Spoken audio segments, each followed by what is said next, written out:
नमस्कार साथियों, स्वागत है आप सभी का इक्वेटर एजुकेशन पे। उम्मीद है आप सब लोग स्वस्थ होंगे और आपकी तैयारी भी अच्छी चल रही होगी। दोस्तों, आप सभी को सबसे पहले तो ईद की हार्दिक शुभकामनाएं। आप सभी को बहुत बहुत मुबारक हो ईद। इसके अलावा आज है एक और त्यौहार, वो है गणगौर। तो गणगौर की भी आपको बहुत सारी शुभकामनाएं। चलिए शुरुआत करते हैं हम अपनी न्यूज़ की। और सबसे पहले हम देखेंगे फ्रंट पेज कि फ्रंट पेज पर कौन कौन सी न्यूज़ है जो हमारे लिए एग्जाम में इम्पोर्टेंट है। तो सबसे पहले देखिए, द हिंदू का फ्रंट पेज हम देखते हैं। उसमें एक सर्वे का जो परिणाम है वो पब्लिश हुआ है। उसमें ये कहा गया है कि लोकसभा चुनाव में जो बेरोजगारी है और जो महंगाई है वो बहुत बड़े मुद्दे इस बार रहेंगे। ये एक सर्वे की रिपोर्ट है और उस सर्वे का जो परिणाम है वो यहाँ पर पब्लिश किया गया है।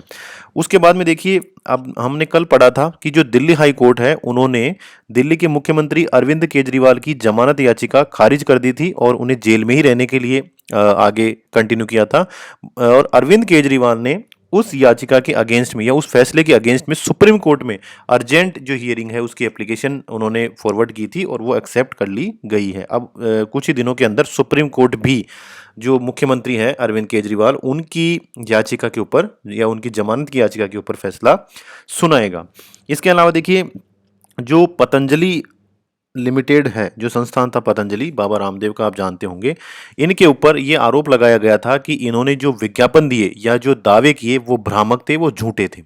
और जो सुप्रीम कोर्ट है उन्होंने भी पतंजलि संस्थान को पहले आदेश दे दिया था कि आप अपने विज्ञापनों पर रोक लगाओ क्योंकि ये झूठे हैं।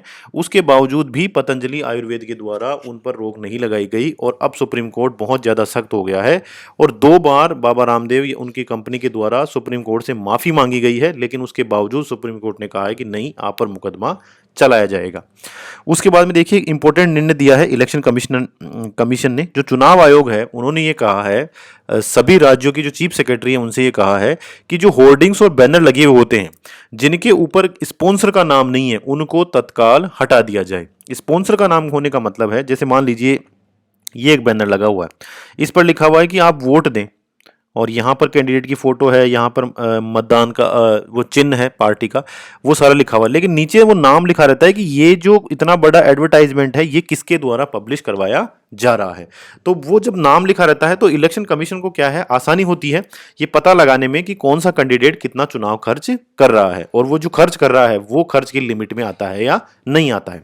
लेकिन कई बार क्या होता है, ऐसे होर्डिंग्स और ऐसे एडवर्टाइजमेंट भी हमें देखने को मिल जाते हैं जिसके ऊपर किसी का भी नाम नहीं लिखा होता, वो एनोनिमस होते हैं। तो इस तरह से इलेक्शन कमीशन ने सभी चीफ सेक्रेटरीज को ये कहा है कि जो भी होर्डिंग्स, पोस्टर, बैनर लगे हुए हैं और उनके ऊपर किसी भी स्पॉन्सर का नाम नहीं है तो ऐसे पोस्टर, बैनर को हटा दिया जाए। उसके बाद में देखिए, एक इंपॉर्टेंट निर्णय आया सुप्रीम कोर्ट का। उसमें क्या हुआ था, जो डीएमआरसी है यानी दिल्ली मेट्रो रेल कॉरपोरेशन है, उनके ऊपर जो 7,687 करोड़ रुपए की जो पेनल्टी लगाई गई थी उसे सुप्रीम कोर्ट ने कहा है कि नहीं, ये पेनल्टी गलत है और जो दिल्ली मेट्रो है उसके ऊपर 7,687 करोड़ की पेनल्टी नहीं लगाई जाएगी। तो ये डिसीजन आया है। इसके बाद में देखिए, यहाँ देख लेते हैं। तो यहाँ भी जैसा कि हमने कल भी डिस्कस कर लिया था, क्योंकि चुनाव का भी टाइम चल रहा है तो बहुत सारी न्यूज़ है ना चुनाव से रिलेटेड ही आती है। तो हम डेली एक आर्टिकल लेते हैं, उसको विस्तार से हम डिस्कस करते हैं ताकि हमारा डेली का जो न्यूज़ का रिवीजन है वो हो जाए। इसके अलावा देखिए, पॉलिटिकल न्यूज़ है। एक राजकुमार आनंद है जो दिल्ली गवर्नमेंट के अंदर मंत्री थे और इन्होंने इनके जो लास्ट ईयर इनके ऊपर ईडी की जो जांच है वो चल रही थी, इन्होंने अपने पद से इस्तीफा दिया है और ये इन्होंने कई आरोप लगाए हैं राजनीतिक पार्टी पर, खुद की पार्टी पर, तो वो हमारे लिए ज़्यादा इंपॉर्टेंट नहीं है। ये न्यूज़ अभी हमने हिंदू में देखी कि लगभग 8,000 करोड़, यहाँ पर 7,687 करोड़ का मतलब ही हो गया लगभग 8,000 करोड़ की जो पेनल्टी थी डीएमआरसी पर यानी दिल्ली मेट्रो पर, वो सुप्रीम कोर्ट ने हटा दी है और सुप्रीम कोर्ट ने कहा है कि कोई पेनल्टी इनके ऊपर नहीं लगाई जाएगी। इसके बाद में देखिए, प्रधानमंत्री का एक इंटरव्यू उन्होंने दिया है रिसेंटली। उसमें बहुत उन्होंने एक इंपॉर्टेंट बात कही है। उन्होंने यही कहा है कि भारत और जो चीन है उन दोनों के बीच में संबंधों का मजबूत होना बहुत जरूरी है। वो एशिया के लिए भी जरूरी है और पूरे वर्ल्ड के लिए भी जरूरी है और इसके लिए बहुत तेजी से या आप बहुत जल्दी जल्दी बॉर्डर इश्यूज पे बात होनी चाहिए और बातचीत के माध्यम से जो बॉर्डर का इशू है चाइना और इंडिया के बीच में, जो बॉर्डर को लेकर विवाद है, वो बातचीत के द्वारा जल्दी ही समाप्त किया जाना चाहिए। तो ये एक इम्पोर्टेंट इन्होंने प्रधानमंत्री ने ये स्पीच अपनी जो इंटरव्यू है उसमें ये कहा है। इसके बाद में यही बाबा रामदेव से जुड़ी हुई न्यूज़, ये हमने अभी डिस्कस कर ली थी यहाँ पर, वही न्यूज़ यहाँ पर है। और इसी तरह से इसमें जो न्यूज़ है लगभग लगभग वही न्यूज़ है, और ये सब हमने डिस्कशन कर ली। चलिए अब वन बाय वन वो न्यूज़ देखते हैं जो हमारे लिए इंपॉर्टेंट है। देखिए जो एक इंस्टीट्यूशन है उसका नाम है क्यूएस, क्वाकाडोरियली और साइमन, लंदन की एक इंस्टीट्यूट है, और उनके द्वारा हर साल एक सर्वे किया जाता है। बहुत रेपुटेटेड इंस्टीट्यूट है, और वो हर साल एक सर्वे करती है कि दुनिया में यूनिवर्सिटीज की रैंकिंग कैसे कैसे है। कॉलेजों को और यूनिवर्सिटीज को वो रैंकिंग देती है। तो देखिए इसमें बहुत अच्छी बात यह है कि जो मैनेजमेंट के लिए जो टॉप 25 इंस्टीट्यूशन है पूरे वर्ल्ड के अंदर जो टॉप 25 इंस्टीट्यूट है मैनेजमेंट स्टडीज के लिए, उसमें आईआईटीज अहमदाबाद का भी नाम है। तो भारत की जो माफ कीजिए आईआईएम अहमदाबाद, तो भारत की जो आईआईएम अहमदाबाद है वो टॉप 25 मैनेजमेंट स्टडीज के अंदर शामिल है जो विश्व की आती है। इसके अलावा अगर यूनिवर्सिटीज की हम बात करें तो जो जेएनयू है वो भारत की टॉप यूनिवर्सिटी बन गई है। ठीक है, भारत की टॉप यूनिवर्सिटी जेएनयू ही बन गई है। लेकिन देखो टॉप 25 के अंदर केवल और केवल हमारी एक ही ये आईआईएम शामिल की गई है, बाकी कोई भी इसमें शामिल नहीं है। तो ये चिंता की बात भी है, तो ये भी हमें एक ध्यान रखने वाली बात है। इसके बाद में देखिए गुजरात के अंदर एक जो सरकार ने एक सर्कुलर निकाला है, और वो सर्कुलर थोड़ा सा कंट्रोवर्शियल हो गया है। सर्कुलर में क्या कहा गया है? सर्कुलर में कहा गया है कि देखिए जो बुद्ध हैं या बुद्धिज्म है ना, वो हिंदू से अलग है। ठीक है, बुद्धिज्म सेपरेट रिलीजन। और इसमें मैं आपको इसका बैकग्राउंड बता देता हूँ। देखिए जो दशहरा का जो पर्व आता है, हम सबको पता है कि दशहरा का त्यौहार क्यों मनाया जाता है, कि भगवान श्री राम ने रावण का वध किया था, इस उपलक्ष्य में दशहरा मनाया जाता है। लेकिन देखिए जो बौद्ध धर्म है ना, बौद्ध धर्म के अंदर क्या होता है, बौद्ध धर्म के अंदर दशहरे के दिन उन लोगों को बौद्ध धर्म की दीक्षा दी जाती है जो लोग अन्य धर्मों से कन्वर्ट होकर बौद्ध बनना चाहते हैं। तो अगर कोई भी व्यक्ति अन्य धर्म से बौद्ध बनना चाहता है तो वो दशहरे के दिन एक उत्सव का आयोजन होता है, और उसमें अन्य धर्मों से बौद्ध धर्म में आने के लिए जो भी परंपराएं होती है वो सारी की सारी फॉलो करवाई जाती है। तो ये होता है। लेकिन अब गुजरात सरकार ने क्या कहा है कि जो भी देखिए जो हिंदू है ना, हिंदू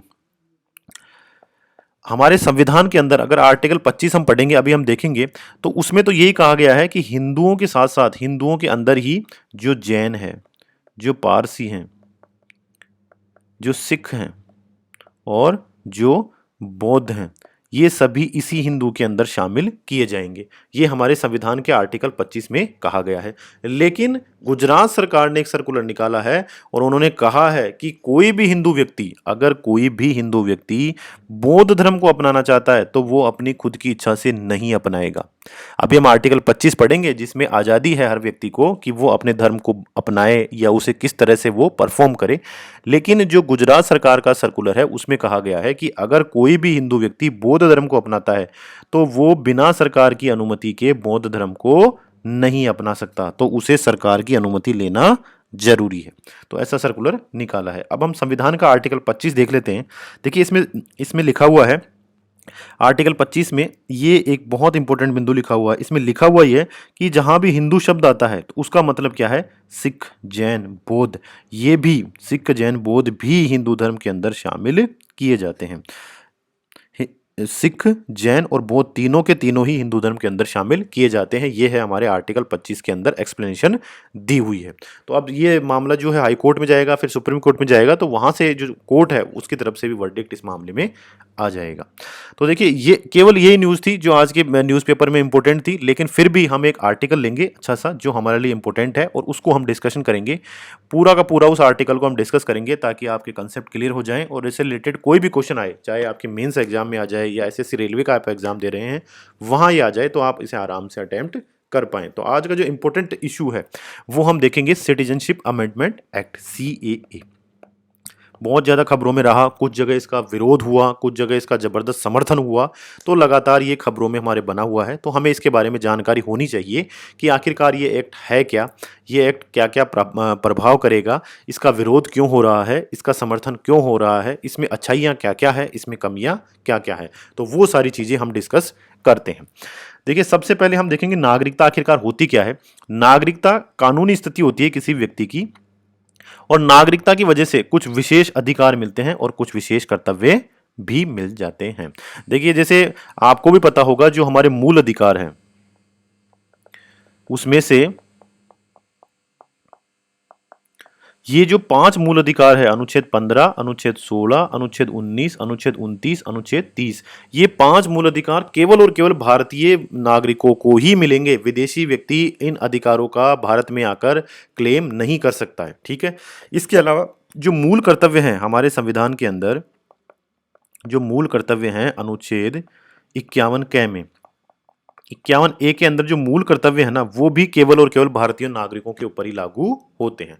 तो नागरिकता केवल और केवल एक कानूनी स्थिति होती है जिसमें हमें कुछ स्पेशल अधिकार मिलते हैं जो अन्य लोगों को नहीं है, और कुछ हमारे कर्तव्य भी डिसाइड होते हैं। अब देखिए भारत में जो नागरिकता है ना, वो नागरिकता संघ सूची का विषय है। ये भी हमारे लिए इंपॉर्टेंट है।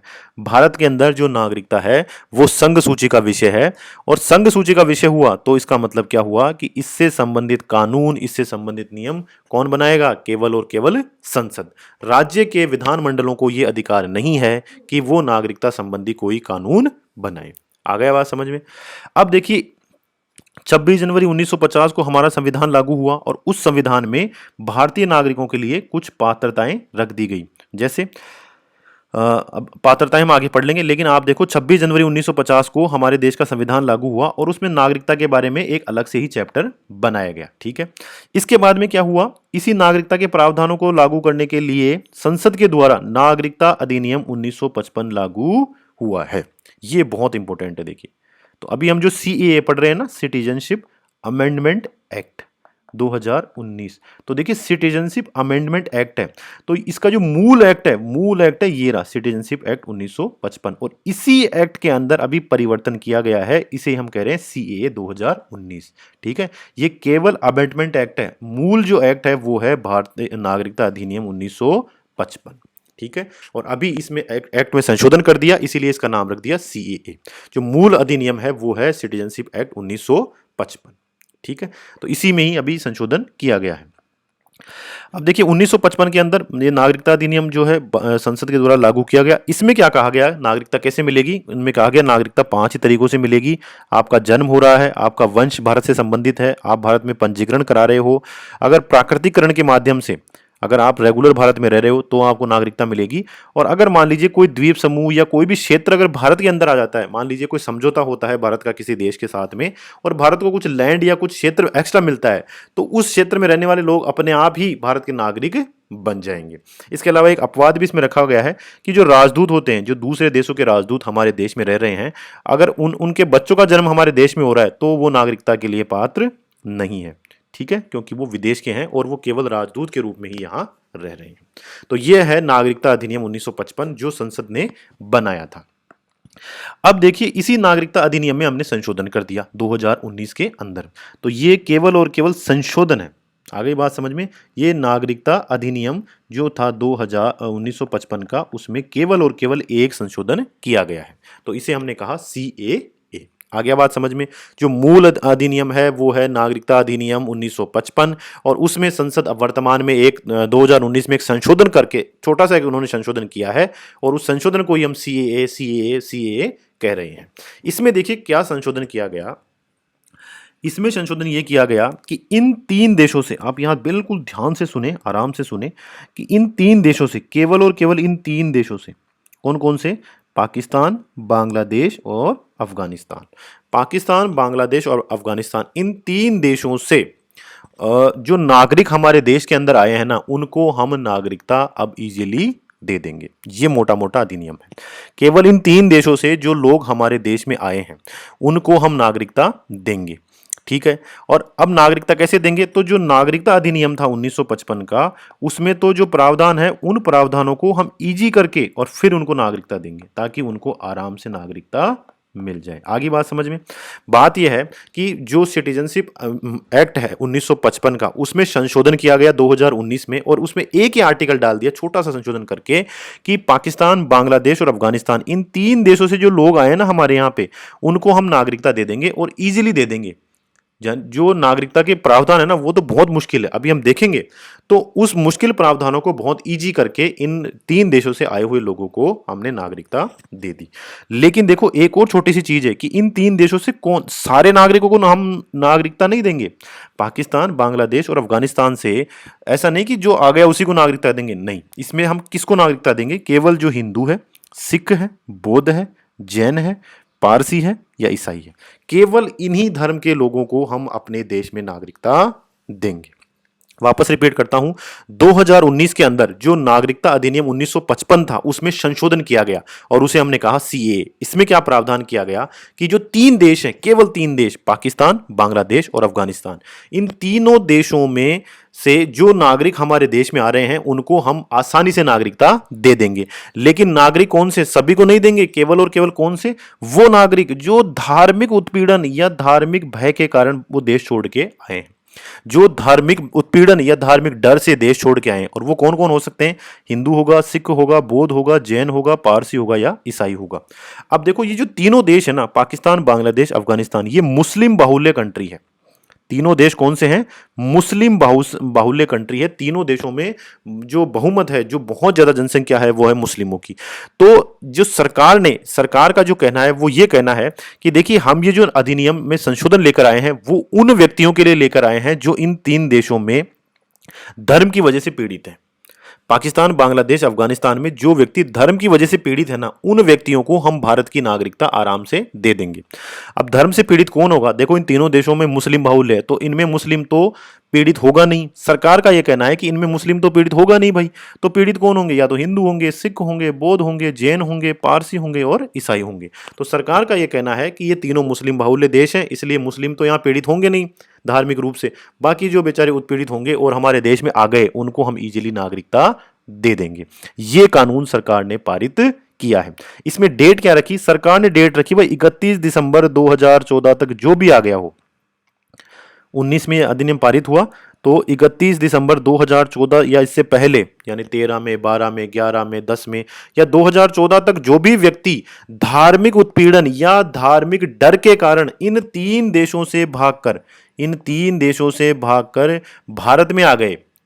आ गई बात समझ में? 31 दिसंबर 2014 या इससे पहले, 31 दिसंबर 2014 या इससे पहले के वर्षों में कोई भी नागरिक जो पाकिस्तान, बांग्लादेश, अफगानिस्तान से भागकर भारत में आया है और वो हिंदू, सिख, बौद्ध, जैन, पारसी या ईसाई है, तो उस व्यक्ति को भारत में आसानी से नागरिकता मिल जाएगी। तो ये है सिटीजनशिप अमेंडमेंट एक्ट 2019 जो प्रस्तावित करता है सिटीजनशिप एक्ट 1955 में संशोधन। ठीक है, आ गई बात समझ में? क्लियर हुआ सारा मैटर? चलिए आगे चलते हैं। अब देखिए इसमें सरकार ने यह भी कह दिया जो ये 6 समुदाय है ना, जो मुस्लिमों के अलावा 6 समुदाय हैं, उनको हम क्या कर रहे हैं? पासपोर्ट अधिनियम और विदेशी अधिनियम के तहत भी उन्हें छूट दे रहे हैं। अब ये दोनों अधिनियम क्या कहते थे? मान लीजिए ये दोनों अधिनियम ये ऐसे कहते हैं कि भाई आपको पासपोर्ट, वैलिड पासपोर्ट लेके आना है, वैलिड तरीके से आना है, और अगर आप वीजा लेके आ रहे हैं तो आपका जितना अवधि वीजा की उतने दिन रहना है, उसके बाद में आपको वापस चले जाना है, अदरवाइज आपको सजा मिलेगी। आ गई बात समझ में? अब मान लीजिए कोई हिंदू व्यक्ति है जो पाकिस्तान से भारत में आ गया, आराम से वीजा लेके और भारत में आके रहने लग गया, और अब उसकी वीजा की अवधि खत्म हो गई, वो वापस नहीं जा रहा क्योंकि उसे डर है कि अगर मैं चला गया तो धर्म के वजह से मुझे पीड़ित किया जाएगा। तो सरकार ने कहा कि इस तरह का आपको कोई भी दंड नहीं दिया जाएगा।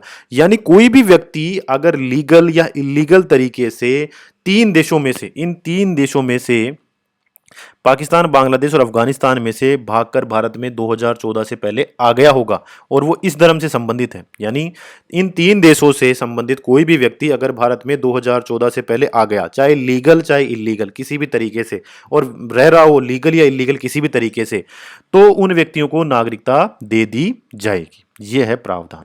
ठीक है, आ गई बात समझ में? अब देखिए इसमें रियायत यही दी गई है, हमने देख लिया ना अभी। रियायत क्या है?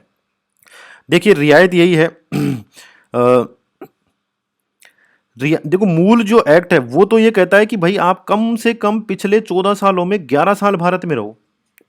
जो मूल अधिनियम है ना 1955 का, वो ये कहता है कि आप पिछले 14 सालों में से 11 साल भारत में रहो तो ही नागरिकता मिलेगी। लेकिन हमने क्या कहा कि आप अगर 2014 में भी अगर यहाँ आ गए हो और अगर आप 6 साल भी रह रहे हो ना यहाँ पे, तो हम आपको नागरिकता दे देंगे। तो ये नागरिकता को इजी बनाने के लिए ये प्रावधान आया था। आ गई बात समझ में। तो मूल अधिकार, जो मूल अधिनियम है वो तो कह रहा है भाई आपको कम से कम 11 साल तो भारत में रहना पड़ेगा, तब आपको नागरिकता मिलेगी। लेकिन ये अधिनियम कह रहा है नहीं, आप 2014 तक आ गए ना, तो 6 साल यानी 2020 में जब ये एक्ट पारित हुआ, आप 6 साल भी अगर यहाँ रह रहे हो तो हम आपको नागरिकता दे देंगे। देखो ये 6 साल, ठीक है, 11 साल को हटा के और 6 साल कर दिया गया। तो ये सहूलियत इस एक्ट में की गई। ये एक्ट कहीं हर पूरे देश में लागू नहीं होगा, ये एक्ट कहाँ कहाँ लागू नहीं हो रहा है वो भी हमें देखने की बात है। कि देखिए छठी अनुसूची के अंदर जो राज्य शामिल हैं उनमें ये अधिनियम लागू नहीं होगा। असम में नहीं, मेघालय में नहीं, त्रिपुरा में नहीं, मिजोरम में नहीं। इनके जो जनजातीय एरिया हैं, जो स्पेसिफिक जनजातीय एरिया है ना इनके, इनमें ये लागू नहीं होगा। इसके अलावा जहां पर इनर लाइन परमिट लगता है, इनर लाइन परमिट क्या होता है कि नॉर्थ ईस्ट के अंदर कुछ ऐसे जनजातीय क्षेत्र हैं जहां पर जाने के लिए आपको एक परमिट लेना पड़ेगा, चाहे आप भारत के ही नागरिक हो। उन जनजातियों के संरक्षण के लिए जरूरी था। तो नॉर्थ ईस्ट की कुछ जनजातियां हैं, वहां आपको जाने के लिए एक इनर लाइन परमिट सरकार से लेना पड़ता है। उन क्षेत्रों में भी ये सीएए लागू नहीं होगा। दोबारा ध्यान रखने की बात है कि सीएए भारतीय संविधान की छठी अनुसूची में शामिल क्षेत्रों पर लागू नहीं होगा, उन क्षेत्रों पर लागू नहीं होगा जहां इनर लाइन परमिट व्यवस्था लागू है। अब देखो इसमें चिंताएं क्या हैं, क्या आलोचक कह रहे हैं और इस एक्ट से क्या क्या इश्यूज क्रिएट होके आ रहे हैं। देखिए सबसे पहला इशू है संविधान का अनुच्छेद 14। संविधान का अनुच्छेद 14 क्या कह रहा है कि कानून सबके लिए बराबर होगा, सब पर समान रूप से लागू होगा। यही बात थी, लेकिन यहां पर कानूनों में आप देखोगे कि मुस्लिमों को अलग कर दिया गया है। जो सीएए है, सीएए मुस्लिमों पर लागू नहीं होगा। यानी अगर कोई भी मुस्लिम व्यक्ति पाकिस्तान, बांग्लादेश और अफगानिस्तान से भागकर भारत में आया है 2014 से पहले भी, तो उसको नागरिकता नहीं मिलेगी। तो ये कहा जा रहा है कि भाई अनुच्छेद 14 तो ये कहता है कि कानून सबके लिए समान होगा, तो आप अनुच्छेद 14 का उल्लंघन कर रहे हो। तो बस यही। और फिर दूसरी बात है कि आपने केवल और केवल स्पेसिफिक धर्म के लोगों को ही नागरिकता दी है, तो धर्म के आधार पर विभेद करना भी अनुच्छेद 15 के अनुसार गैर संवैधानिक है। ठीक है। इसके बाद में क्या है, देखिए भारत सरकार एक रजिस्टर बनाएगी एनआरसी। तो इस एनआरसी को केवल आप इतना सा याद रख लो कि एनआरसी है, एक रजिस्टर बनाएगी सरकार, और उस रजिस्टर में हम सबके नाम लिखेगी। कि जैसे मान लो ये रजिस्टर बन रहा है असम के लिए, तो उसमें लिखा रहेगा कि भाई कौन कौन नागरिक हैं, मतलब नागरिकता के लिए ये एक रजिस्टर बनाया जाएगा, उसमें पूरे नागरिकों का वर्णन रहेगा। तो ये माना जा रहा है कि जो सीएए आया है, सिटीजनशिप अमेंडमेंट एक्ट आया है, उसके बाद में सरकार बनाएगी एनआरसी, जो रजिस्टर है वो बनाएगी। तो इस वजह से बहुत सारे लोग हैं ना, उनकी नागरिकता छूट सकती है। या मान लो कोई भी व्यक्ति है जो भारत में रह रहा है, जिसके पास भारत की नागरिकता है ऑलरेडी, ठीक है, उस व्यक्ति का अगर नाम एनआरसी के अंदर नहीं आया तो ये माना जाएगा वो व्यक्ति भारत का नागरिक नहीं है। तो ये भी एक चिंता की बात है, ये भी एक चिंता की बात है कि एनआरसी आने के बाद में नागरिकता का क्या होगा। ठीक है, चलिए अब एक बात आपको ये ध्यान रखना है, ऑलरेडी देखिए जो भारत के नागरिक है ना, उनके ऊपर सीएए लागू नहीं होता है। ठीक है, उनके ऊपर सीएए लागू नहीं होता है, वो तो ऑलरेडी भारत के नागरिक हैं। ये सीएए केवल और केवल उन व्यक्तियों के ऊपर लागू हो रहा है जो भारत के अभी नागरिक नहीं हैं और 3 देशों से धार्मिक उत्पीड़न की वजह से भागकर भारत में आए हैं।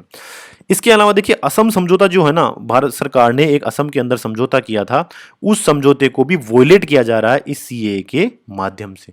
वो समझौता क्या था, देखिए असम के अंदर एक बार बहुत हिंसा हुई, और हिंसा क्या हुई, असम में मामला क्या रहता है कि वहाँ स्थानीय और बाहरी, ये बहुत बड़ा मामला है कि वहाँ पर बांग्लादेश से माफ़ कीजिएगा, बांग्लादेश से बहुत सारे शरणार्थी असम के अंदर आ गए हैं, और इस वजह से क्या है कि वहाँ के लोकल लोग बेचारे कम हो गए, वो माइनॉरिटी में आ गए, और बाहरी लोग हैं वो मेजोरिटी में आ गए। तो 1985 में क्या हुआ था कि एक समझौता हुआ था केंद्र सरकार और जो आंदोलन चल रहा था असम के अंदर उनके बीच में। ठीक है, 1983 में बहुत ज़्यादा हिंसा हुई असम के अंदर, वहाँ पर जो बाहरी लोग हैं उनमें और स्थानीय लोगों के अंदर। तो 15 अगस्त 1985 को केंद्र सरकार ने एक समझौता किया, और केंद्र सरकार ने क्या कहा, भाई देखो 1961 तक जो लोग असम में आ गए ना, उनको तो हम भारत की नागरिकता दे देंगे, और इसके बाद में जो भी आएंगे ना उनको नागरिकता हम नहीं देंगे। तो ये जो वहाँ पर एक बहुत बड़ी मांग थी स्थानीय लोगों की, भाई यार यहाँ बांग्लादेश से लोग आते ही जा रहे हैं और वो बढ़ते जा रहे हैं, हम कम होते जा रहे हैं। तो वो इस वजह से वहाँ हिंसा हुई, और भारत सरकार ने वहाँ समझौता किया और वहाँ के लोगों को कहा कि भाई जो 1961 तक आ गया ना, उसी को हम नागरिकता देंगे, उसके बाद के लोगों को हम नागरिकता नहीं देंगे। लेकिन देखो सिटीजनशिप अमेंडमेंट एक्ट क्या कह रहा है, सिटीजनशिप अमेंडमेंट एक्ट क्या कह रहा है कि 2014 तक जो लोग आ गए ना उनको भी हम नागरिकता देंगे। तो इसलिए जो असम समझौता किया हुआ है सरकार ने 1985 में, वो तो वोलेट हो गया। तो ये चिंता है असम के लोगों की। इसके अलावा देखिए, आपको पता है भारत एक पंथ निरपेक्ष राष्ट्र है, ठीक है, भारत एक पंथ निरपेक्ष राष्ट्र है। इसका मतलब क्या है कि भारत में सभी धर्म के लोगों को समान अवसर मिलते हैं और भारत का जो राज्य है यानी जो सरकार है उसका खुद का कोई धर्म नहीं है। यह है पंथ निरपेक्षता या धर्म निरपेक्षता।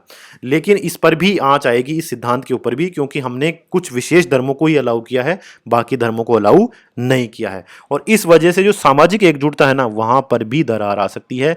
यानी कुछ धार्मिक समूह को अलग कर दिया, कुछ धार्मिक समूह को हमने अलग कर दिया, तो इस वजह से अलग अलग धार्मिक समूह के बीच में तनाव स्थापित हो सकता है। एक और बहुत इंपॉर्टेंट चीज है, देखिए श्रीलंका से बहुत सारे तमिलियंस हैं जो तमिलनाडु से पहले लोग गए थे, श्रीलंका में बस गए, पीढ़ियों से वहीं रह रहे हैं, उन लोगों को भी श्रीलंका से प्रताड़ित होना पड़ रहा है। इसके अलावा जो तिब्बती बौद्ध है, जैसे दलाई लामा आपको जानते होंगे, जो तिब्बती बौद्ध धर्म गुरु है वो भारत में रह रहे हैं। तो बहुत सारे जो तिब्बती बौद्ध है वो भी भागकर भारत आ गए क्योंकि उनका उत्पीड़न चीन के द्वारा हो रहा था।